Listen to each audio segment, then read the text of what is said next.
হ্যাঁ, আমার পুলিশেরা সেনাবাহিনীরা মিলিয়া যৌথভাবে গাড়ি থেকে লক হয়ে গেছিলাম, বাড়ি করছে। আমি গাড়িটা হিসাবে চাকরি করছি। এরা আমার চিকিৎসা করাইছে, কোনো টাকা ঢুকা দেয় নাই। কোনো ঘর ভাড়া তো ভালো কথা, আমি থাকি, খাই, রাত্রে খাই, সকালে খাই, আমার পয়সা লাগে না। পাও না এই অবস্থায়, না না না, এমনি আমার গাড়িটা পরিয়া ভাঙ্গিয়া গেছে বা গাড়ি ডুস খেয়ে আমার কোনো আল্লাহ না করুক, আল্লাহ শত্রু এগুলি না করুক, আমার কোনো দুর্ঘটনা হয়। সকাল 9টায় বাইরে বাসার থেকে বাইরে গাড়িটা ধুয়ে আপনার স্ট্যান্ডে আই সাইনবোর্ডে 10টার দিকে, 10:30 11টায় অনেক সময় গাড়ি ডুরি মারিয়া ধুয়ে 11টা বাজে, 10:30 বাজে। সংসার ক্রিটিক্যালে আছে, 500-600 টাকা হইলে আমি বাসে চলে যাই। মানে অনেক জানি কষ্ট করতে হইলে টাকা কামাই করতে, অনেকের সময় 12টা 1টা পর্যন্ত থাকে, আবার অনেক সময় টাকা কামাই না হইলেও 12টা পর্যন্ত থাকতে হয়।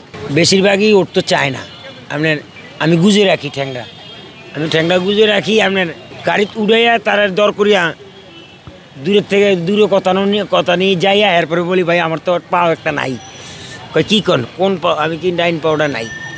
কয় আস্তে তাহলে আস্তে তাহলে। আমি কি সমস্যা নেই, আল্লাহ তালা আমার ঘরে সুস্থ মতন নেই। এই কামনা আল্লাহর কাছে চাই খালি সারাদিন সুস্থতা। আমার হযরত মুহাম্মদ সাল্লাল্লাহু আলাইহি সাল্লামে আল্লাহ প্রথম চাইছে সুস্থতা, এবং এটা আমি চিল্লাই গেছিলাম, তো চিল্লাই দেয়া হাদিসে পাইছি। সুস্থ হলেও সবচেয়ে বড় নিয়ামত।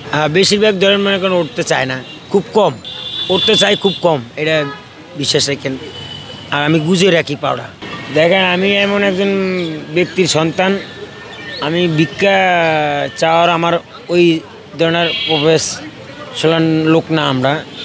আমি হাত পাইতে খামু কেন?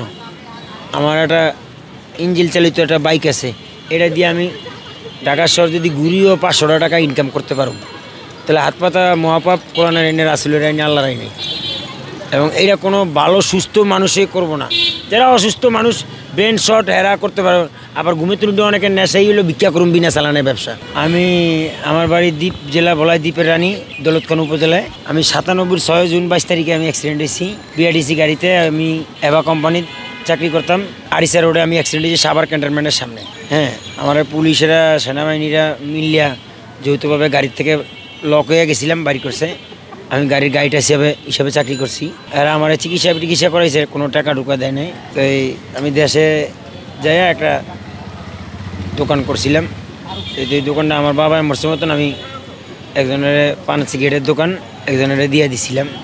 তাই আমি এই গাড়িটা আমি 8 বছর চালাই। হ্যাঁ, এর আগেও আমি বাইক শেয়ার করতাম, রাইড শেয়ার করতাম। এটা অন্য গাড়ি আছিল, সিঙ্গার, বাটারফ্লাই।